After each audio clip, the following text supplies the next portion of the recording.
Good evening, everyone, and thank you for joining us for a special Ghosts of Afterville event. My name is JEANELLE, your resident storyteller here, and I have the honor of transporting you all into the year 2030, where many strange and spooky things are going on. Yes, this year we will tell stories from the unknown and the otherworldly, stories of beautiful purple bioluminescent objects, haunted mirrors, interesting creatures and encounters at the Chinook River, strange activities screening at the greenhouse, and a mysterious crash site, and even some characters among us who are always watching us. In fact, they're watching us right now. I'm delighted by the incredible storytellers that we have tonight, and I'm going to get us started because we have a lot of stories to tell. So follow me to our first stop, the Mothership Tree, where I'll introduce our first storyteller. This way.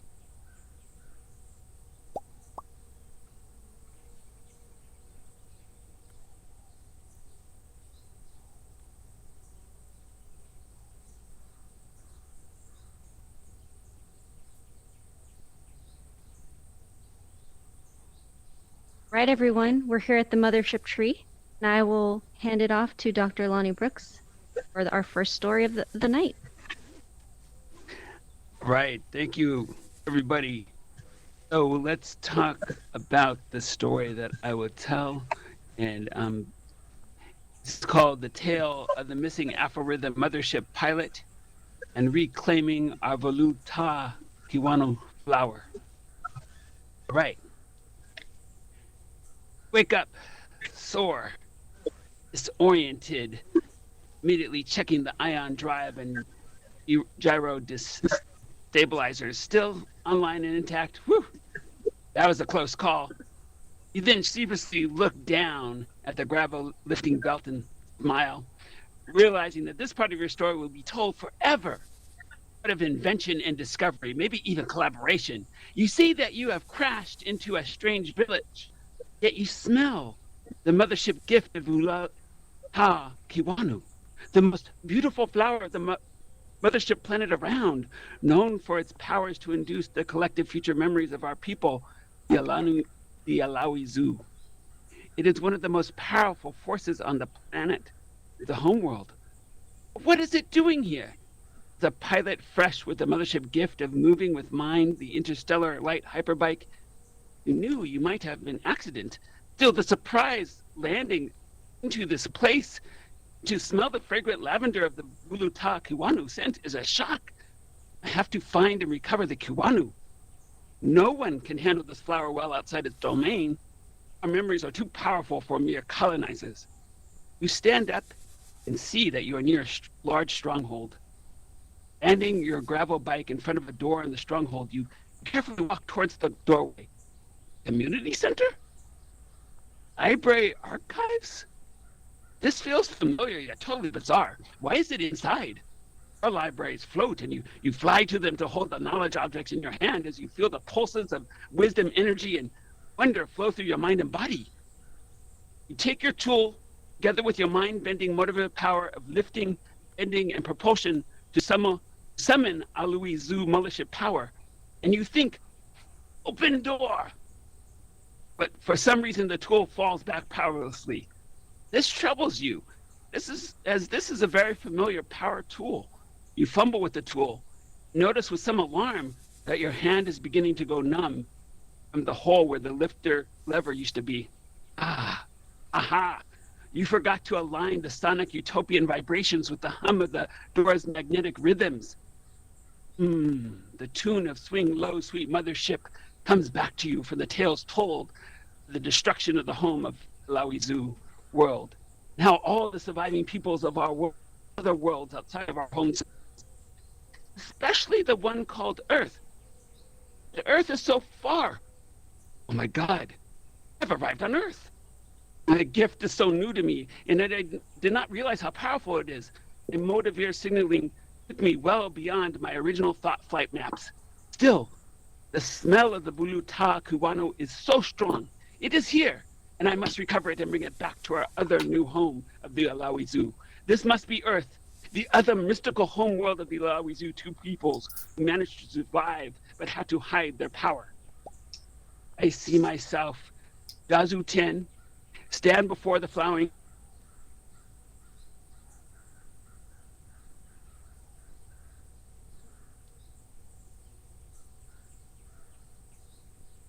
How strange.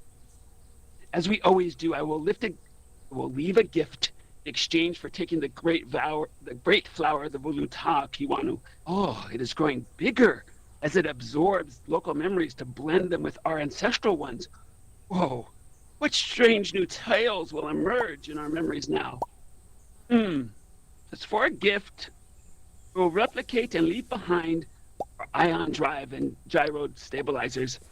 It can drive fast and out into the stars, but they will not necessarily know where to go. So they will not find us for a long while. We will get to know them, and I hope recover clues as to where our other homeworld Alawi's kin, brothers, sisters, trans family are. Swing low, sweet mothership, back to our new Vuluta Gen Akuba. Back to our new Vuluta Gen world, back home. Thanks be to our mothership power, Emet, or speaking truth, and to our Akubalin glow, the ever-presence of all here and now to tap into. Ah, so good to be with you again, my purple Vuluta Kiwanu. Did you miss me? There, you are safe now. What is this, Meredith May and Fidget? Tenders of the memories? Sacred beings then who wanted to protect you. Okay, we will get to know them.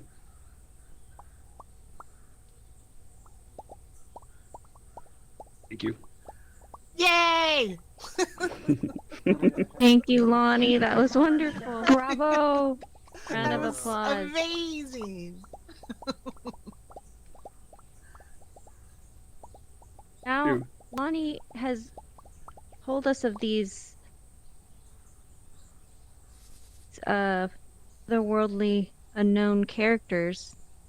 Let's explore a little bit more of what here at Afterville we've found in the stories that our residents and community members have been telling their perspective. So let's head over toward in front of the Nambar for our next story. Follow me over here.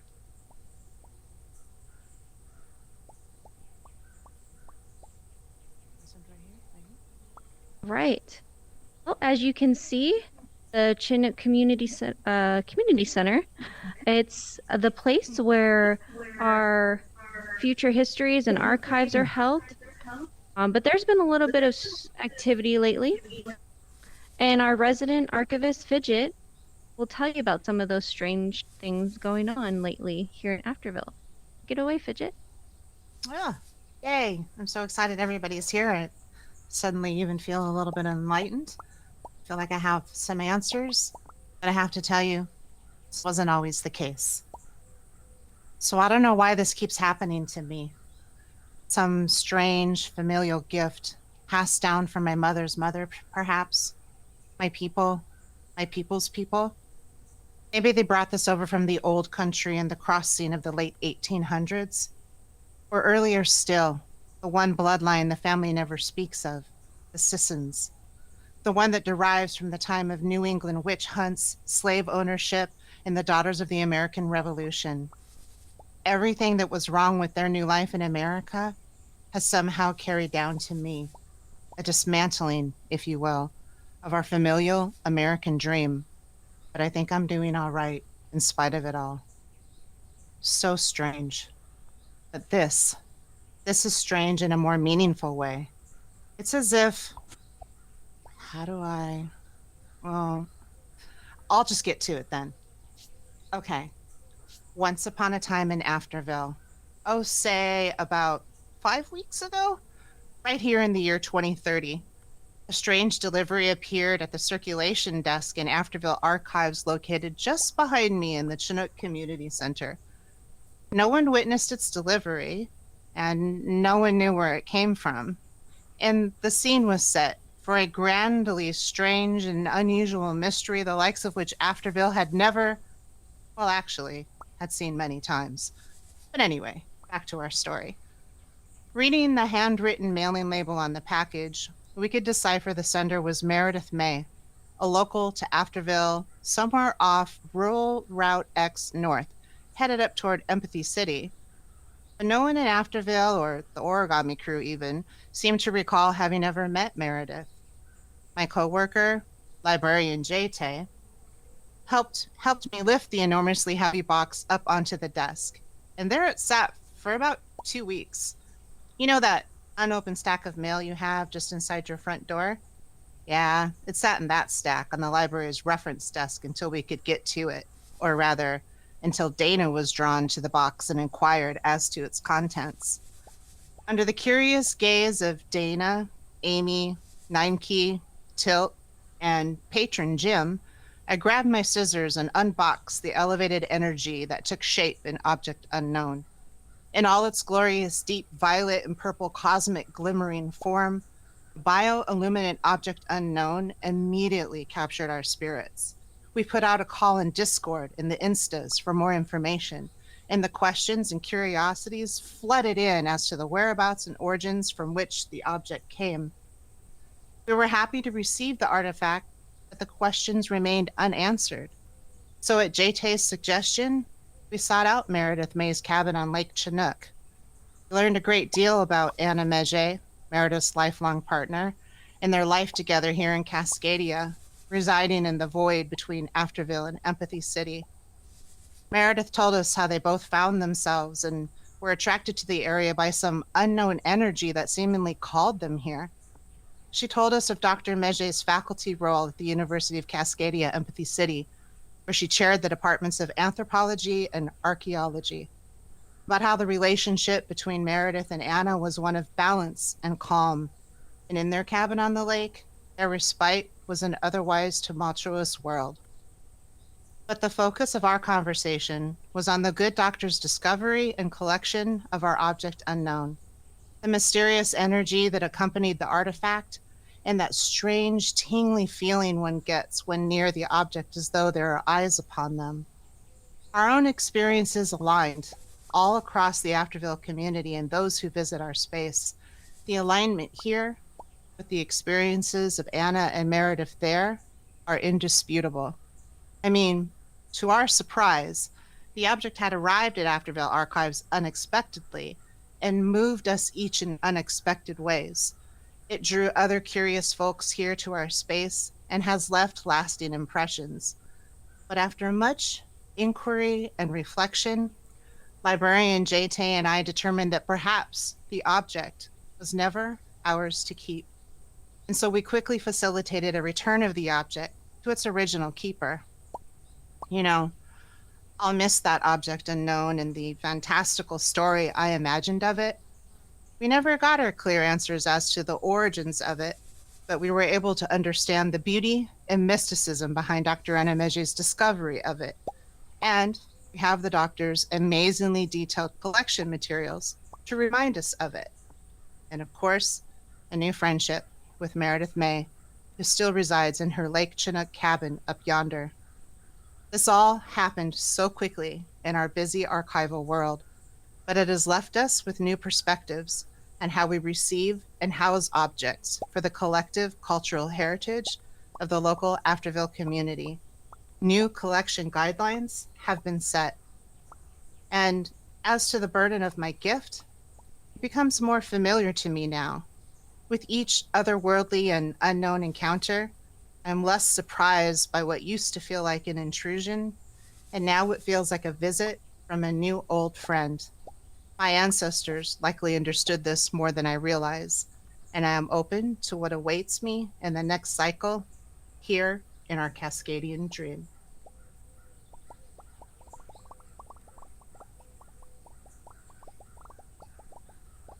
Thank you, Fidget. For those of you who haven't visited Afterville, highly recommend checking out archives.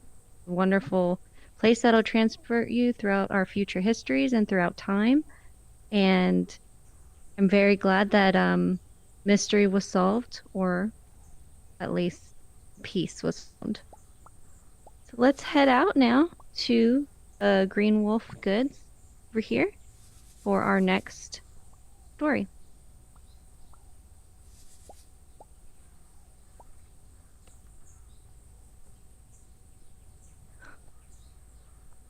Right.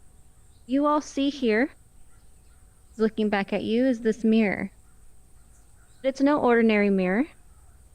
And I had the pleasure of retelling this story by Molly Catherine Williams Thorenson. A story about Rose and Ben, Brian. Rose and Brian.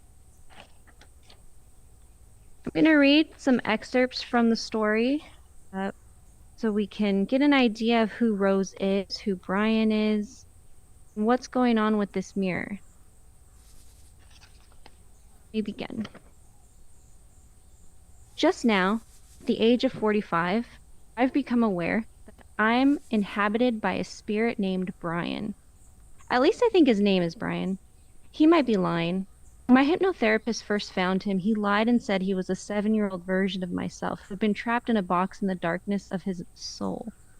My soul. She said she didn't believe that 7-year-old Rose wouldn't drag her adult self out of bed every night and make her wander around like a hungry ghost. She dug deeper, and under a whole lot of junk, found Brian and made him say his name. He growled profanities at her, and she yanked me out of hypno so fast my body spasmed. Now Rose undergoes an exorcism with her doctor to try and relieve herself of Brian. And I'm going to read to you what happens after the exorcism occurs. I feel lighter and looser, and a little dizzy on my way home. I guess it worked. Once the whole thing got going, it was rather dull, nothing like in films. I didn't speak in tongues or projectile vomit. Now Ayana, the doctor, didn't chant or pray or anoint me with oils. I was hoping Dahlia would speak into my head again, but he didn't. I'm not even sure that he did the whole time. I was curious about the meat hook and what would happen with that, but it just circled around with other items, creating an atmosphere while I lay on the rug. Not even an exorcism can bring spark to my life. All that happened was Ayana spoke to Brian and told him to come out and go into the white whirl of light. He didn't want to. He said he liked me. That I was nice and he wanted to stay where he was. She said, yes, Rose is nice, but you're damaging her. Go into the light. And so on. Finally, he said, okay, and went. Iona says spirits never come back. Once they dissolve into the light and become one with ether, they want to stay that way. She did say I should adjust my appearance, though. Change it a bit. Just to shake off any residue that might be left. Just to make sure that if he did come back, he wouldn't be able to find me. Maybe that's why I want to change the way she looked for the exorcism. I guess Dahlia had too. I wouldn't know. Jack-o'-lanterns on my front stoop, one smiling and one snarling, welcome me home. They're like me, hollow, appearing more alive than they really are. I'm not quite sure what to do with myself. I'm very tired, deflated. Exorcism takes a lot out of you. I don't want to read. I don't want to work on my garden. I'll tidy the kitchen, then see about changing my appearance. Start pulling the pumpkin carving tools back into their places, and the carving knife falls off the counter and onto the floor, pointing right at me. Feel like it sees me. At least someone sees me. Someone I don't pay. I don't want to tidy the kitchen after all. I'm very tired. Go to the bedroom. Take the sheet off the full-length mirror in the corner. I look the same as always. Never know. I just had a paranormal experience. I'll let my hair down. I decide. A brighter color to spruce me up, trousers instead of a skirt, maybe some dramatic eye makeup would look good. It feels good to change. Iona was right. I like shaking off residue. I haven't worn my glasses for a while. I'll put those back on too. An argyle vest. I have an array of those in different colors. Just wish I had a wider selection of shoes. It's like disassembling and reassembling myself. A rose by any other name, right? Painting the rose red. Why am I so dizzy. I feel like I'm flipping inside and out, like when you grab the hem of a sweater and pull it over your head or remove a surgical glove, only it's me flipping and not some outer layer. Which way is up? Which way is down? I'm healing off my skin. They must have been more stressful than I realized. Sometimes you might not feel stress until well after this triggering event. Probably I should take one of those pills for it. Okay, Rose, where are they? In a box? Each one in its own little foil bubble? You have to pierce the bubble with your fingernail to find it? Where? In the bathroom? Where's the bathroom? Don't I have a bathroom? Okay, breathe. Just breathe. In and out. In and out. Why can't I breathe?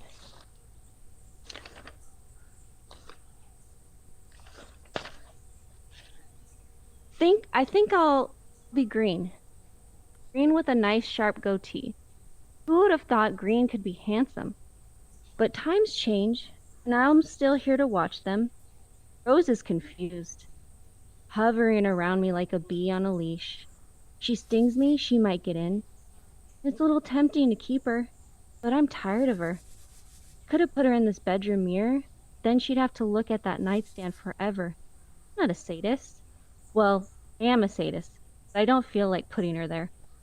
Put her in that mirror by Green Wolf Goods.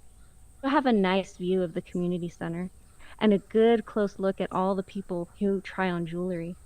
Sooner or later, she'll find a way to slip out into one of them. Or if not, well, then she won't. I'll pretend to for a little while. I've got her assets, and eventually I'll hop over to another area code and adjust the name. Just now it amuses me to walk around duping all the good citizens of Afterville, with everyone thinking I'm her, only with a new look. Thank you. I hope you all had a chance to check out the spooky mirror we have here. And I hope you read the rest of the full story called The Cleaver and learn more about Brian and Rose. All right, let's head over this way for our next story. You'll follow me. We'll go towards the left over here. You'll see a white heron in the distance with Tay, who will be telling his story now. Now we'll hand it off to JT. Disconnection. All right, I apologize for that. Great. Thank you very much. Thank you. No, Sorry about thank that. you. You know what I used to hate? He paused and drew a big breath in through his nose as if it were to be his last, waiting for his chest to collapse again before answering his own question. Those jejune sentiments about why the past matters, you know the ones, so we don't make the same mistakes again. Blah, blah, blah. Pablum. In the time I'd known him, I'd come to understand that nothing exhausted his patience quite like packaged profundity, enlightenment in 140 characters or less. What good is that when we've been so thoroughly severed from all that came before us? There is no history. I wished there was something I could say that would settle him down. I'd heard variations of this anguish so often I'd lost count. In this, he was not alone. How and why he ended up here, on this terrestrial speck and in this time, he's never said. My curiosity won't let me not wonder, inventing a past for him until another emerges. But I know that it ultimately does not matter. He is here, now, with me. As he sat there, his legs dangling over the side of the bank, I got the sense that something in him was different, altered in some indefinable yet immediately recognizable way. The boyish awe I had witnessed a few weeks ago when he and his colleague, the one they call Fidget, first encountered that mysterious purple bioilluminate organism separated from these waters by Dr. Meje, had faded. The wind hurried in from the west, lashing his face. Would he remember that? All this time, we've placed ourselves at the center of everything. Indignance was now giving way to resignation. Even when we allowed for other truths, our solipsism, our collective narcissism, refused to have us be relegated to any position but center star. To hell with everything else. He sighed. The sky was beginning to once again darken. It smelled to him as if it would rain tonight. A heron, targeting a smooth rock, peeking out of the water, glided in, its majestic wings revealing an epic all their own. As the bird drank, he stuck his toe in the water. Another breath, then he dug his fists into the cool earth, pushing himself up to his feet. I watched him as he walked back toward the archive. Had he seen me?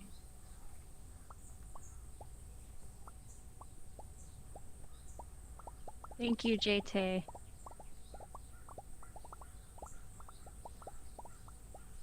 As you can see, the lovely heron accompanying us for this special evening. Why don't we head over towards the dock for our next story and have a little visit with our friend Francine. If you follow me this way.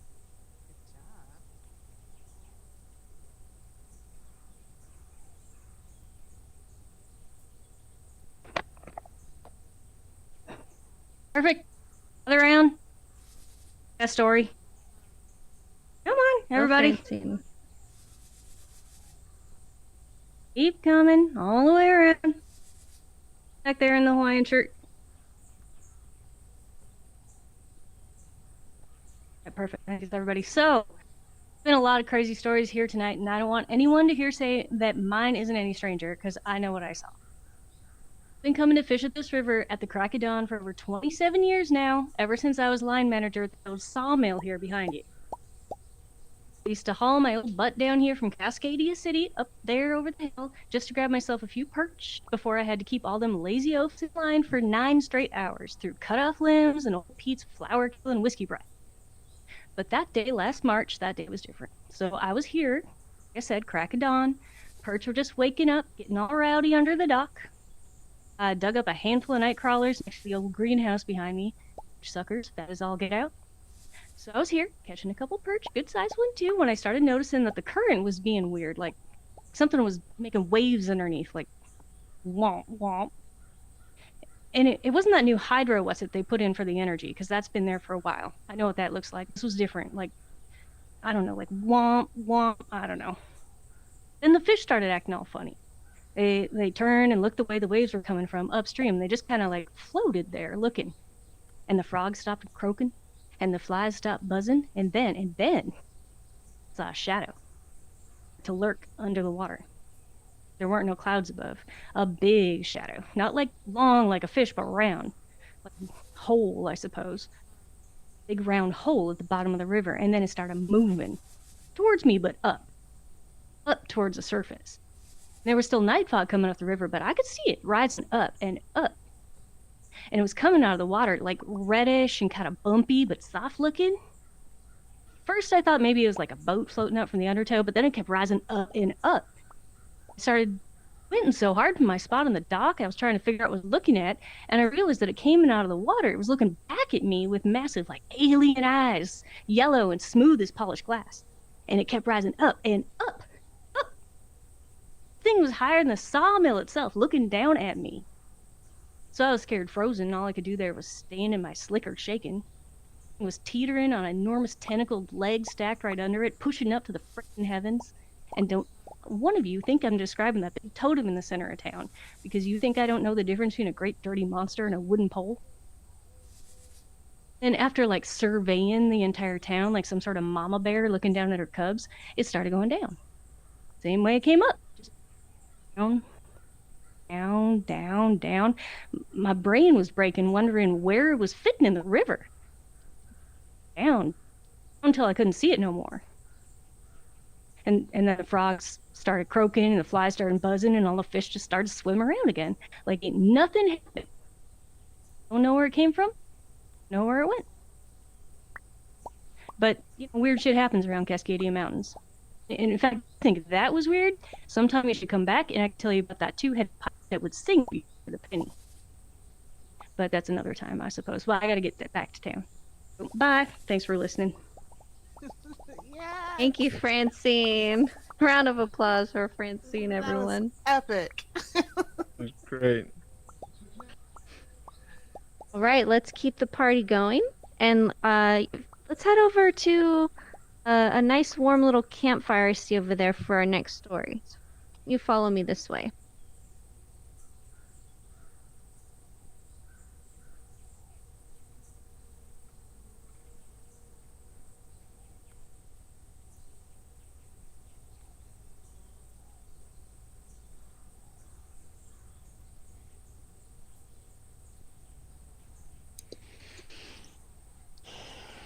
All right, everybody, let's warm ourselves around the fire and listen to a story from Dr. Luana Richmond. Take it away. Alrighty then. So if wishes were fishes, the river would be full.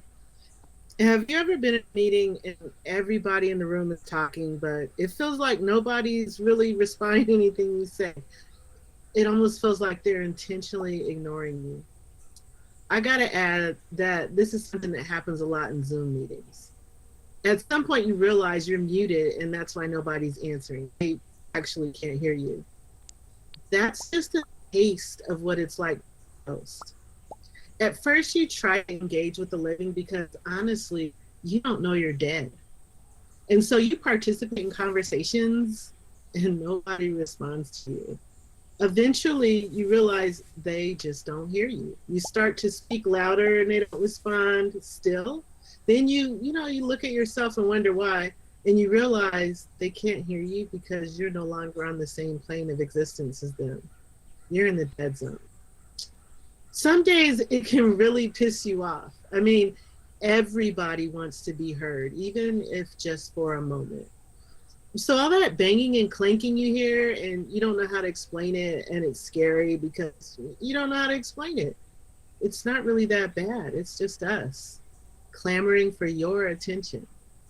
Every now and then we just want to be seen and heard, and so we do things.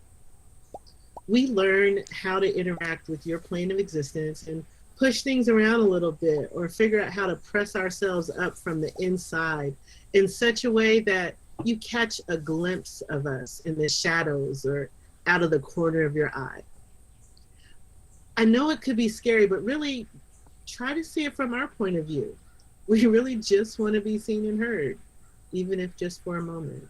So when you hear that banging, clanging, clanking, or the squeaky door that shouldn't be moving, or you see something unfamiliar out of the corner of your eye or just out of focus, just far away enough that you can't really see what it is, it's just us. We're not here to hurt you. We're not here to change your life in any way. We're just here. Every now and then, it would be really cool if you talk to us and let us know that you know we're here, because everybody wants to be seen or feel heard. Before arriving in Afterville, I was the one everybody went to when they didn't know what to do. I was known for finding solutions to unsolvable problems. I don't know how I did, I just did. The solutions would just present themselves. People came to me needing things I hadn't even heard of, and I would help them find the things. No problem was too small either. I just wanted to be helpful. I wanted to spare people from sorrow or pain. I was the person who would take you soup when you were sick, and if I was feeling particularly punchy, I would make that soup from scratch. I would help you raise money for your nonprofit because I would protect women from violence or help children get a better education. I was so busy helping everyone else and pouring my heart and soul into everyone else's dreams and needs and desires that I felt myself disappearing because I couldn't remember my own. The day I realized that was the situation, I decided I needed a way out. I mean, not anything morbid. I mean, there's no way I was going to do anything final. Yeah, don't worry about that with me. I just wanted a different life. I earnestly wish things could be different because I was exhausted. Then I saw this ad in this paper that said help wanted, and it described this place where there weren't a lot of distractions and everyone in this place was there to fulfill some purpose or do something meaningful.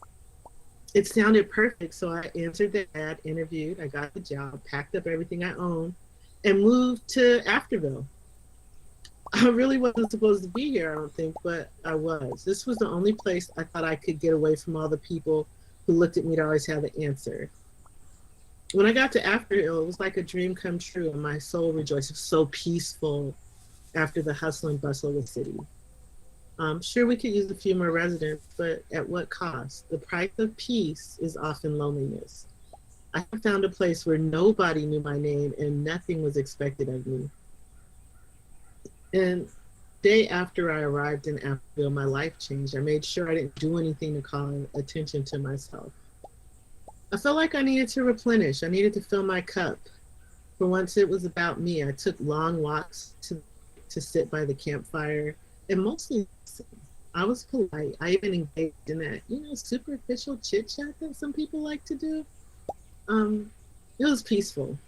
I was safe. I was getting my energy back up. I was learning how to do things for me. You know what? It would have been perfect if it wasn't so mind-numbing. I was bored. Everything that I wanted, I have or could have. Everything I wanted to do, I've done or could do. Where's the challenge? So I honestly wished that something unexpected and unusual would show up. I wished it would be so unexpected and unusual that it would definition. The very next day that thing showed up. It was beautiful to me. It was all purple and shimmery. It seemed with energy. I would just go and look at it for hours. I could see a whole universe in it and I could feel it calling me. At first, I didn't even make the connection to my wish. But then I got a chance to really check it out and something inside me clicked and I knew. Even though I didn't personally transport it, I called it. I realized it because it spoke to me, not in words, but through images. And I thought I was going crazy and I didn't want anyone to send me away. So I kept what was going on to myself. I started having memory flashes of every time I had made a wish in earnest and how each one of those wishes had come to pass. I realized I should have figured it out when I went to the North Pole and worked in Santa's workshop. I was only 5 and I figured it was just a dream. I should have known when I saw my initials on my cousin's bicycle that year on Christmas Day, but I didn't notice. I just figured I was dreaming. So fast forward, and the artifact, what made me make wishes come true. First it was little things like a butterfly on a bench to land on the bench next to me near a campfire. And then it was bigger things. And sure, not all my wishes had come true my whole life, but the earnest ones did. The ones I attached a certain type of energy to. Some might call it the law of attraction, and maybe that's all it was, except that things showing up seemed to have flipped the switch. The problem is I grew bored, little things, and started to wish for more than I could safely hide. I realized I had to leave Afterville since there was no way I was going to stop. That's why I was all alone in a space I had wished for myself to be in when I realized the catch. Because yeah, there's always a catch. Every wish I made took a little more energy out of me. Being around other people, it wasn't really a big deal because the give and take and ebb and flow of energy between humans. Being alone, I literally wished myself to death. By the time I realized what was happening, I didn't have the strength to wish myself back to Afterville, at least not my living self. The last wish to return to Afterville came true, but I died in the process. And now I am another ghost of Afterville.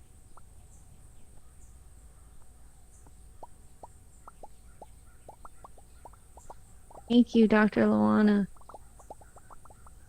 Round of applause, everyone.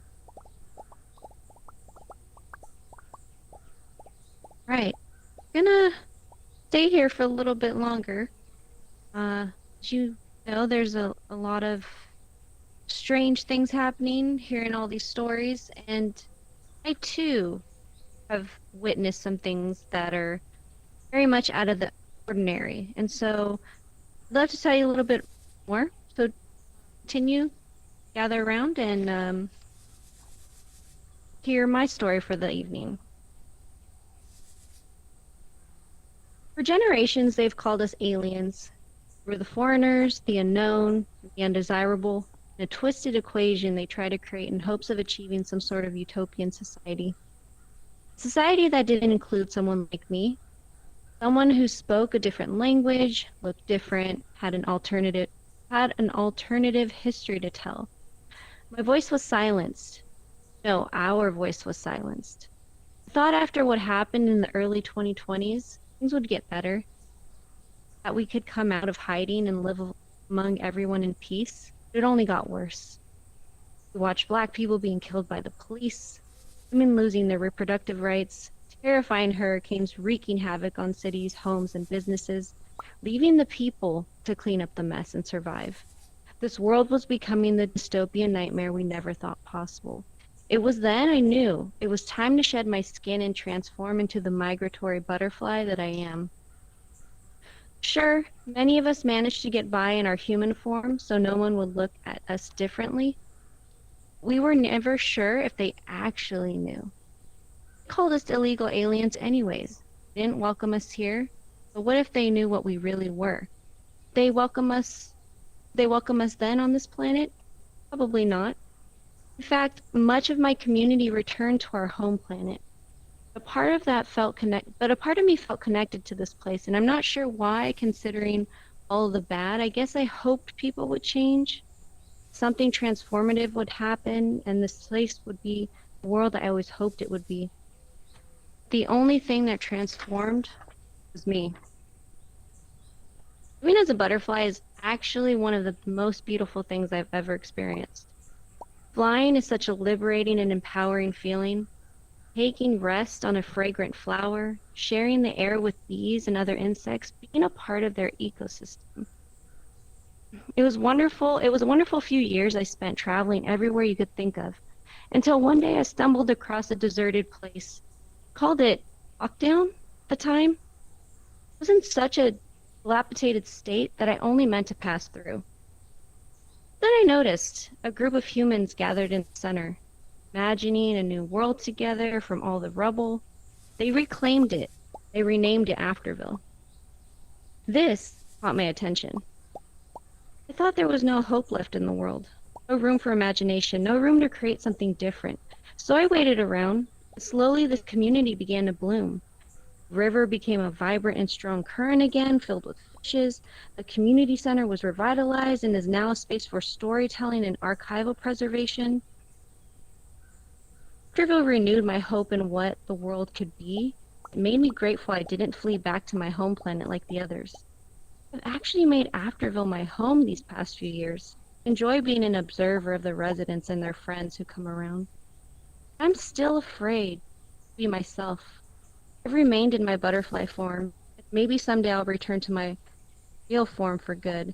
I hope that day comes soon. A day when I can be my true self and be seen, someone who's part of this community, or at least someone who's welcomed into it. Sometimes I do get a little courage though. When the mist is heavy in the early mornings or evenings in the fall and winter, I change into my true form and wander among the woods near the grove of the matriarchs. Maybe one day you'll see me. If you do, I hope you know I've been waiting for that moment. Mutual exchange between two living beings, otherworldly or not. I'm here. I'm not invisible, not undesirable, simply exist as you do. And I hope in the near future I can permanently exist among you. Till then, look for the butterflies roaming these paths of creature of the mist, waiting to be seen. Thank you, everyone. Right, let's walk over to the greenhouse. Check out the cams built. Follow me this way.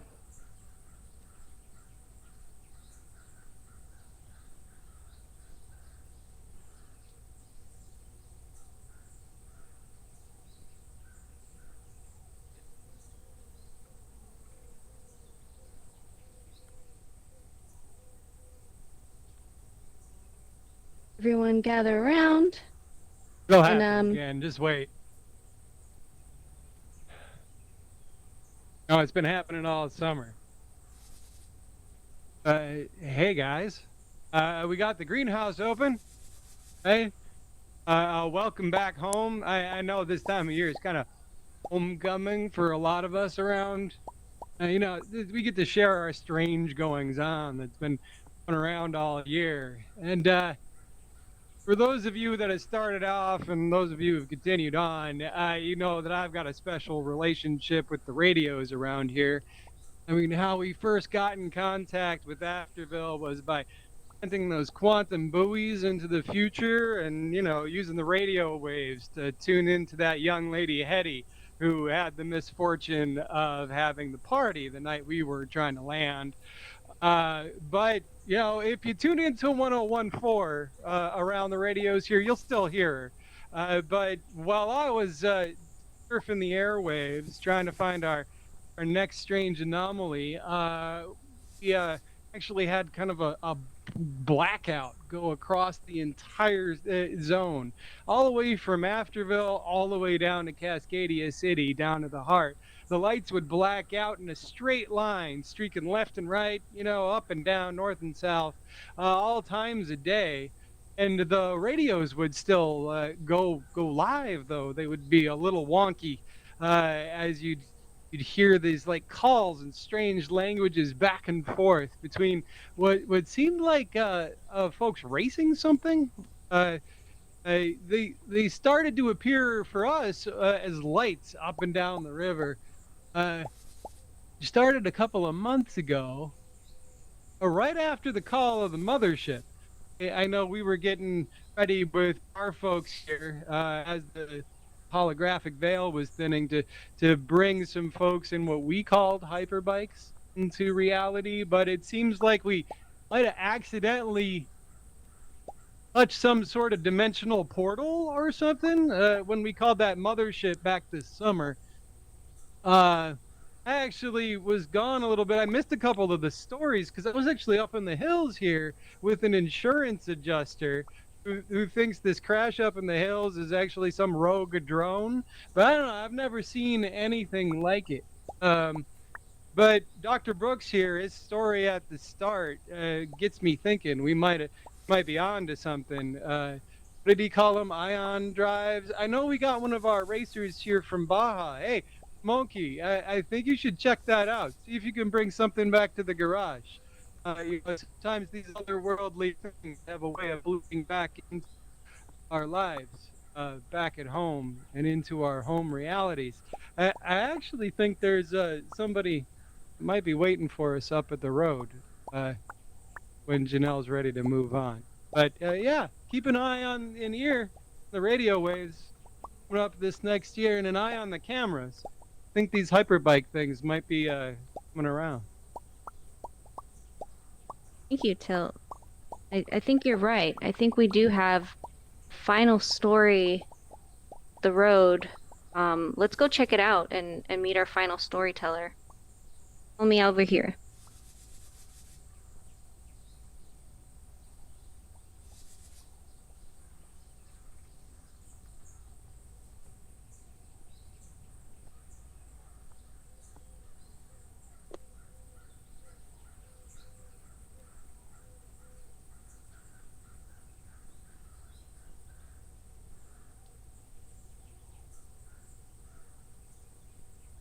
All right, I'd like to invite Vaughn up to the stage, our final story for the night. He's here. Hello, hello. Other side. Can you hear There me? you go. You can. Yep. I don't, know too much about this place, but over there in the corner, I think it's over here. It's over here. Story about a young man sitting outside, and it's kind of there's some over here on the ridge. These little, what they call them, glowy things. Talked to some people, and our archives was trying to figure out what they came from. I heard the story. It makes me nervous, but I heard the story about the origin of these the glowy things. What I heard was on a windy, stricken Tuesday, this man sat staring at the ridge, not cross-legged, on his knees, staring in silence. For hours he sat motionless, shadow moving far more quickly than he. As the moon's light began to brighten, and phased by the chilled ice crystals forming on his ragged clothes. His wife was weary, just waiting. It was a long way from his cushy node trading job in Silicon Beach. Now, single, 41-ish. He lived the trading market for 25 years, initially managing stock market portfolios, but in 2028, after the great hack, like the rest of the world, transitioned into trading nodes. What happened in about 227, could possibly in the archives. 2027, an asteroid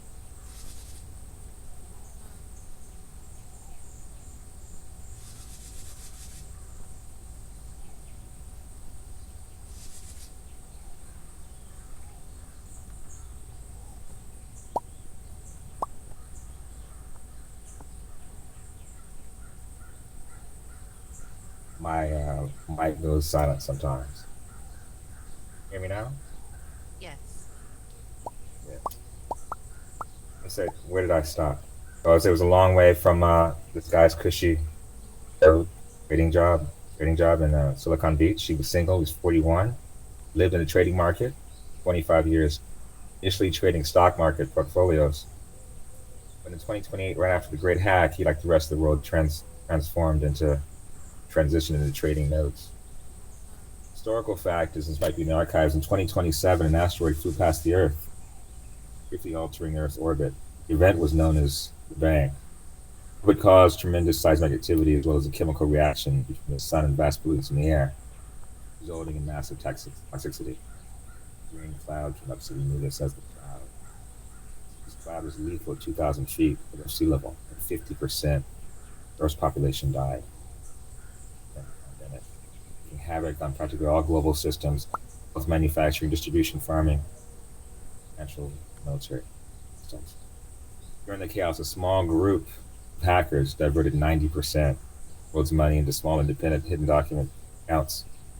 Small accounts, so it was gone, and the surviving world leaders immediately adopted blockchain-based trading. You know, it was a new form of security. For this guy, today was exciting. He received an offer to code a new AI metaphysical-based platform called Yang, that's spelled Y-A-I-G. Aware that he was going in person to a metaphysically centered company in preparation for this in-person meeting, he decided to do something different. He'd take a taxi, human-driven vehicle.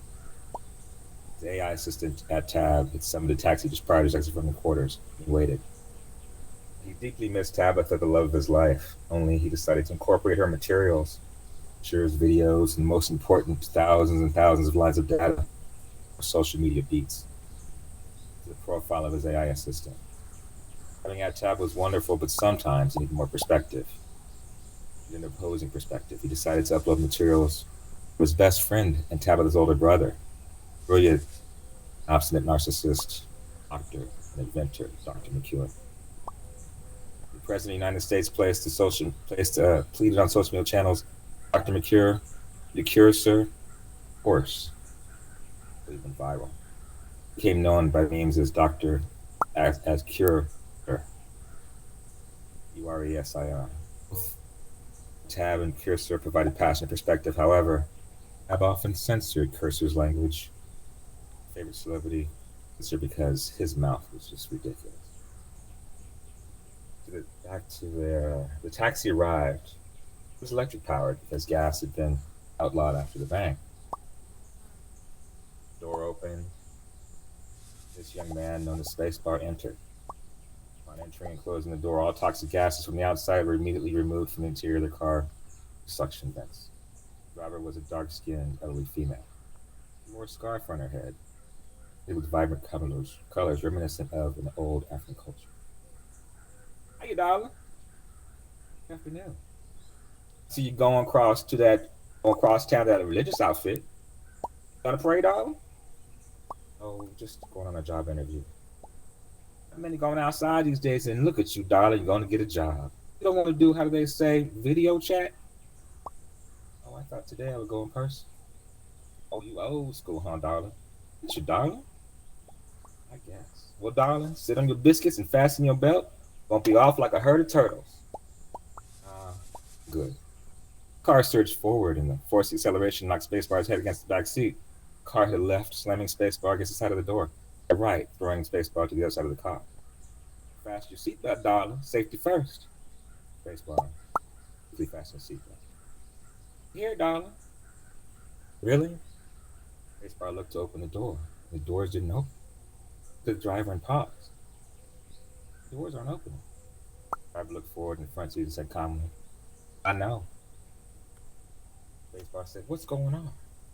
Cursor, his AI companion chimed in. Oh, crick! This is crick! This is crick! This is the quick end! I'm gonna die! Run! Run, Spacebar, run! Spacebar said, shh. Driver turned and looked at Spacebar. I've been running all over Hell's Half Acre looking for you. I think you were the one. Spacebar shaking his head to get a stupor and a grin. You Morpheus? Said, not funny, kid. Not funny.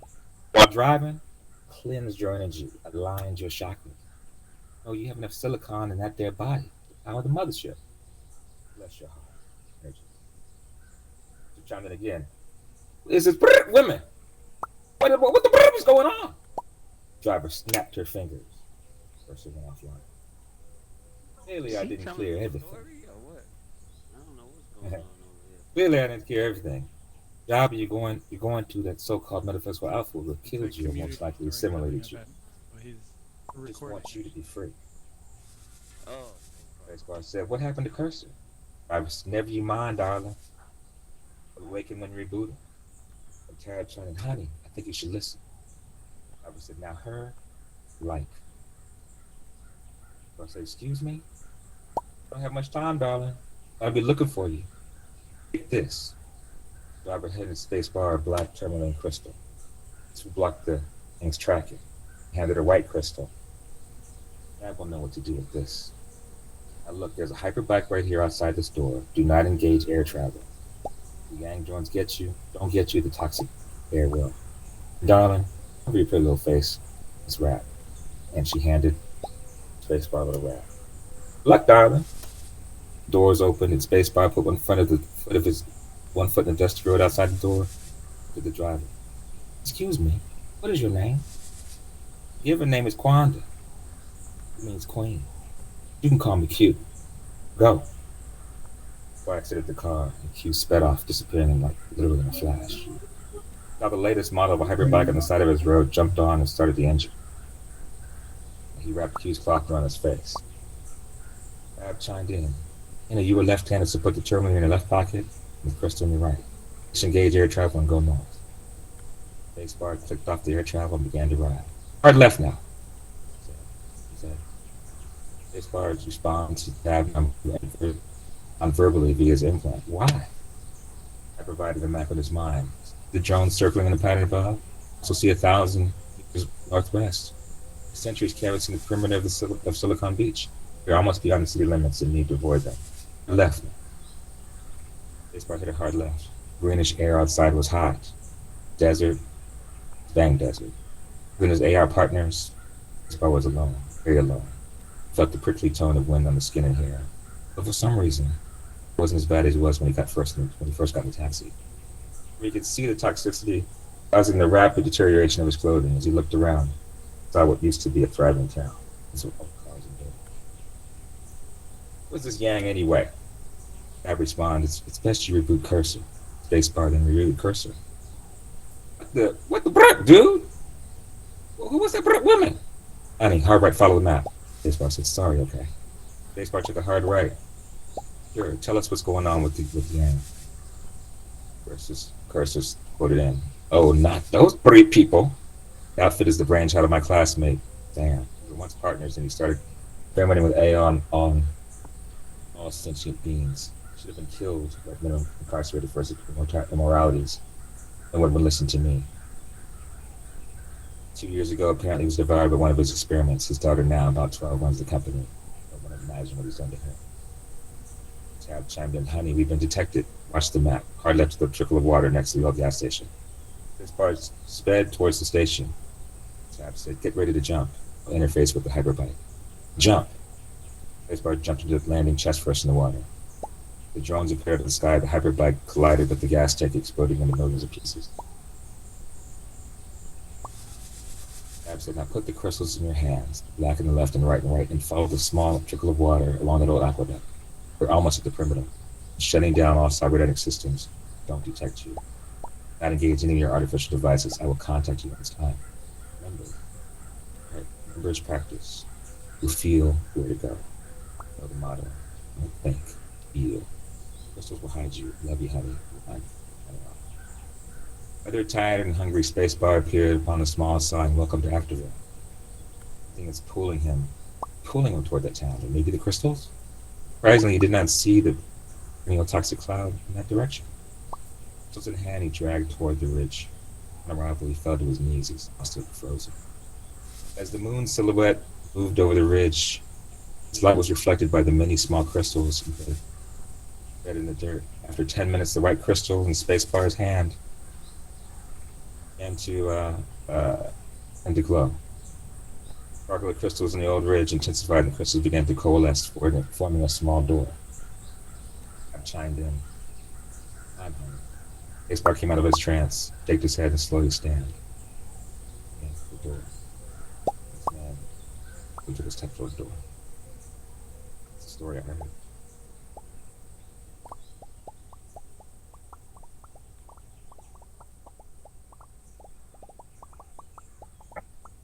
Thank you, Vaughn. You all look up there. Mesmerizing.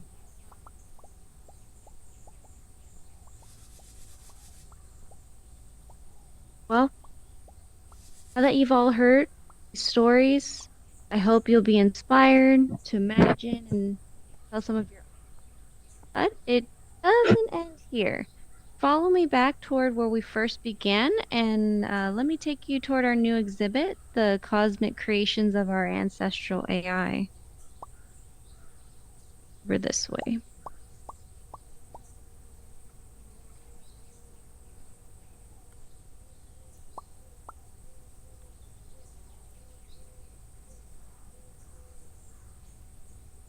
Really good job, Vaughn.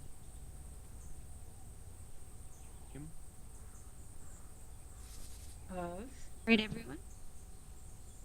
So, follow me down Cosmic this way. creations. Yep. Here's the cosmic creations of our ancestral AI.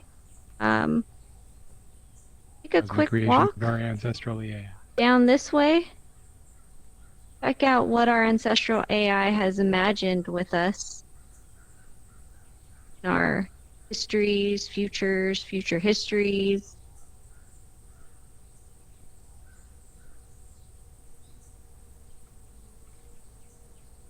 Take a walk back up, down the tour. This exhibit will be here for your enjoyment and viewing after this event, so don't worry if you can't spend as much time with these images as you'd like.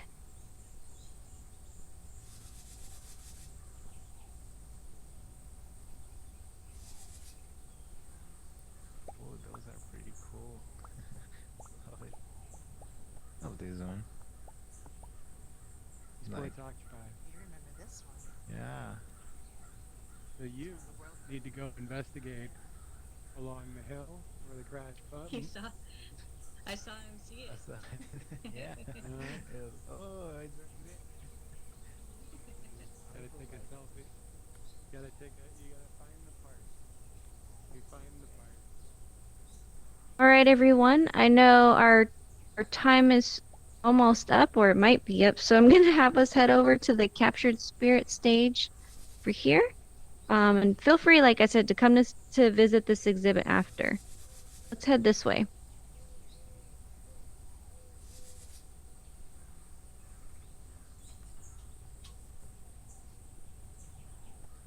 Please feel free to take a seat. I know we've done quite a bit of walking tonight, and I truly appreciate your attention and to our storytellers. This is our captured spirit stage. I've had the honor of hosting and now concluding our Ghosts of Afterville event tonight, our third one. And I hope you enjoyed yourself. And I want to say a very heartfelt thank you to all of those who participated and who attended this evening. We received more submissions than ever before, and I'm really glad everyone got to tell their story.